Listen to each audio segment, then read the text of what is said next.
안녕하십니까. 중동고 수학을 맡고 있는 홍승혁입니다. 일단 적중 안내부터 드리면 이제 굉장히 많이 적중을 했죠. 그런데 적중의 비결은 하고서 물어보신다면 제 소개를 해드려야 그 납득이 되실 것 같습니다. 저는 제1회 대성 모의고사 공모전에서 대상을 수상했고요. 지금 대성 콘텐츠 평가단도 같이 하고 있습니다. 대성 모의고사도 직접 출제도 했었고요. 그 다음에 수학과 졸업해서 이제 수학은 지긋지긋하게 전문가라고 보시면 됩니다. 현재는 중동고, 경기고, 단소고 이렇게 1등급 반을 맡고 있고요. 블랙라벨 검수위원도 하고 있고 전에 검수한 책으로는 고쟁이, 수학의 바이블 이런 것들이 제가 검수진으로 들어가 있습니다. 2025년에는 중동고 1학년에서 수학 100점을 전교 1등을 만들어냈습니다. 일단 수학 분석부터 가야겠는데요.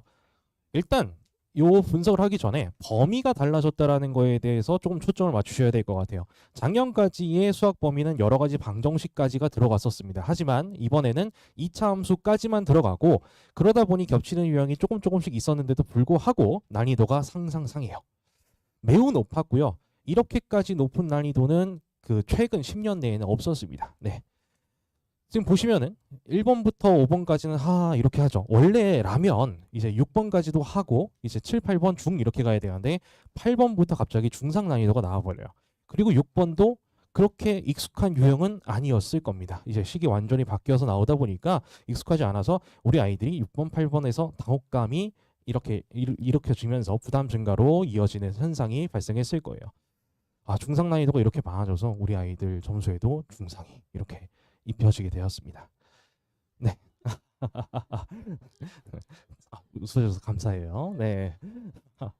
자, 일단은 선화평을 보시면요. 선화평 같은 경우에는 부교재 변형이 두드러지게 나타나고 있어요.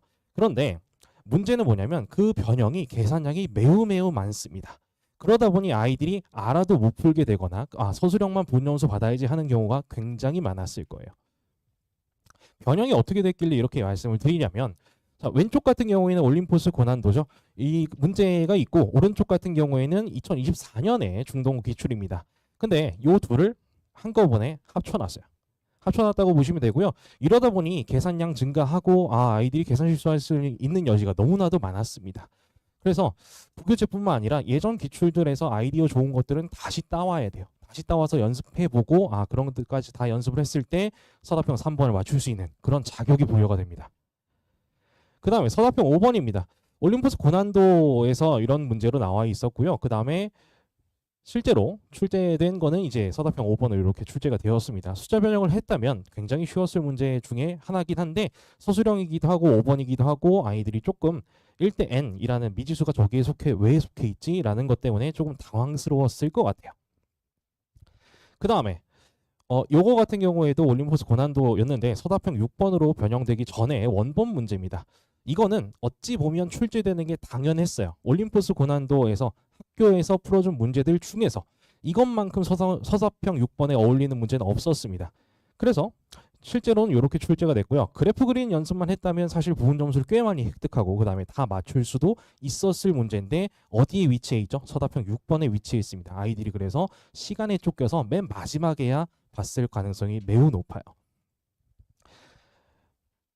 근데 왜 저여야만 하냐? 일단은 요거를 좀 알려드려야 될 것 같은데요. 이렇게 분석을 해드리고 나서 콘텐츠는 저라고 말씀드릴게요. 이제 여기 보이시는 거는 1회, 2회, 3회 대성 모의고사 공모전 수상자들입니다. 그런데 수학 부분은 저밖에 없어요. 3년 동안 계속 이어지고 있는데 수학 부분에서 대상이 전혀 나오지 않고 저만 1회 대상자로 수상이 되어 있습니다. 그리고 요거는 아이들이 피드백을 준 거예요. 정말 예측을 잘하고 있다 이렇게 얘기를 하고 이 친구는 이제 이성적으로는 아니고 선생과 제자의 선에서 살아갑니다 이렇게 되어 있어요. 제가 그래서 나도 그건 바라지 않아 이렇게 얘기를 하고요. 자, 이런 식으로 아이들이 체감하는 변형의 일단 적중에 이런 정확도라고 해야 될까요? 그런 정확도를 체감하실 수 있는 거고요. 그 다음에 이번 중간고사 시즌에 저는 모든 반을 합쳐서 총 150개 정도의 모의고사를 제작을 했습니다. 실전 모의고사 150개를 말씀드리는 거고요. 이 모의고사들마다 겹치는 모의고사는 없습니다. 네. 실제로도 이렇게 컨텐츠로서 당당하게 말씀드릴 수 있다라고 보시면 될 것 같습니다. 그 다음에 적중률이십니다. 왼쪽 같은 경우에는 중동고 이번에 객관식 9번 문제였고요. 오른쪽 같은 경우에 2018년도 문제입니다. 거의 수식이 동일한데요. 2018년도 문제가 훨씬 더 어렵습니다. 근데 내신 전담반 강사라면 무조건 기출 분석은 해야 돼요. 제 컨텐츠에 이미 들어가 있었고요. 우리 아이들 풀었어요. 그 다음에 두 번째입니다. 이 문제 같은 경우는 객관식 10번입니다. 이제 근거기수 관계를 이용해서 문제를 풀어야 되는데 이것조차 열심히 대비하고 분석하면은 좀 더 어렵게까지 애들이 대비를 했어요. 그러니까 요게 이제 중동고 선생님들이 좋아하는 스타일 중에 하나입니다. 그래서 매년 나왔고 한 번 정도밖에 안 빠졌어요. 10년 동안. 네. 그 이후로도 계속 나왔었고요. 그 이전으로도. 그 다음에 요거 같은 경우에 객관식 14번이죠. 계산이 좀 많았던 걸로 기억을 하는데 이거 같은 경우에도 이제 푸는 법에 따라서 문제 계산 양이 혹은 이제 속도가 많이 차이가 났을 거고요. 이 한쪽에만 미지수가 있는 거를 연습하셨어야 되는데 저희 아이들 한쪽에만 미지수 있는 거 연습을 했습니다.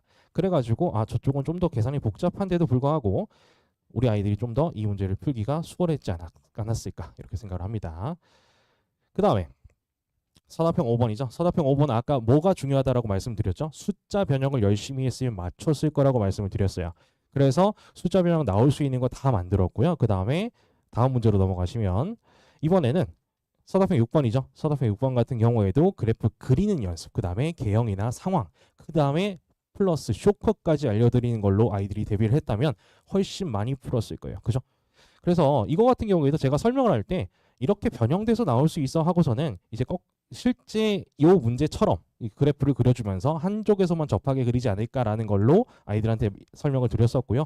실제로 아이들이 서술형에서 되게 많은 부분 점수를 그래서 따갔습니다. 관리. 이제 관리에 대해서 좀 말씀을 드려야 되겠는데요. 이거는 이제 오답 피드백이 아니라요.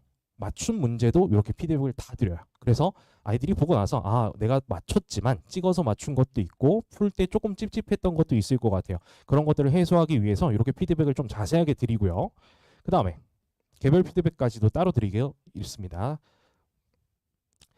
콘텐츠 방금 보셨지만 이제 실무에다가 개념서와 심화 유형서까지 다 구비를 해놓고 있어요. 심화 유형서랑 개념서에는 우리 아이들의 부교재 변형도 같이 들어가 있고요. 그 결과입니다. 작년의 결과인데요. 일단 이 오른쪽을 주의해 주시면 될 것 같습니다. 2025년 작년 1학년 1학기에 재원생의 42%가 10점 이상 상승을 했어요. 언제? 1학기 중간고사보다 기말고사예요. 마찬가지로 재원생 전체 평균은 그때 7.4점 상승했습니다. 한 문제에서 두 문제 정도 크게 맞춘 걸로 보시면 되고요.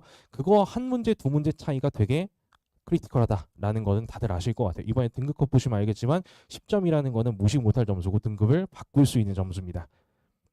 이번에는 다음과 같습니다.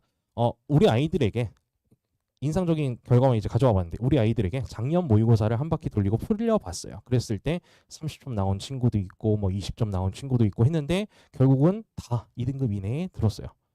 그래서 이 점수 상승이 계속 될 거니까 우리 아이들 만약에 등급을 올리고 싶다. 나 지금 3, 4등급 그렇게 될 것 같은데 혹은 2등급 될 것 같은데 1등급 올라가고 싶다. 그러면 꼭 보내주시길 바랍니다.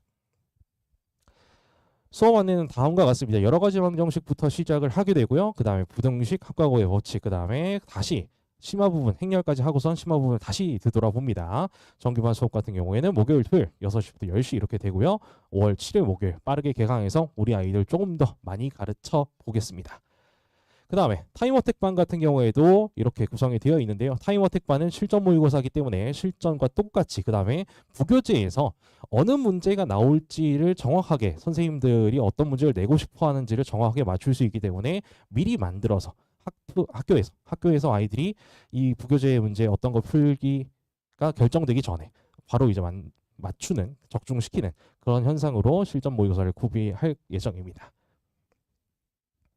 그 다음에 특강 안내입니다.